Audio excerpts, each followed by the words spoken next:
Vidéo numéro 9 sur la performance. Pourquoi être exigeant, Thierry? Ouais.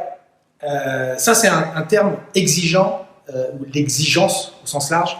C'est un terme qui est assez prenant pour certains parce que une bonne majorité des personnes au travail sont assez exigeantes avec elles-mêmes, avec le travail qu'elles produisent.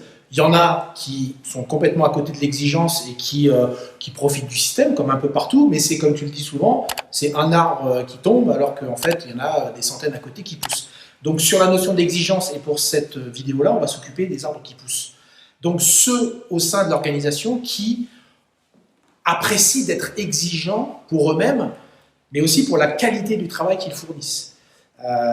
L'exigence, elle a quand même une forme de limite. Donc pour les personnes qui sont vraiment branchées exigence, elle a une limite qui est que l'exigence à forte dose peut à un moment donné amener à ce qu'on appelle la persévérance à outrance, qui est que on va prendre un chemin, on va travailler sur un sujet, sur un projet, et on va, avec exigence, on va occulter le fait qu'à un moment donné, ce projet, logiquement, on devrait l'arrêter, ou on devrait changer le chemin qui est pris par le projet parce qu'il n'est plus adapté.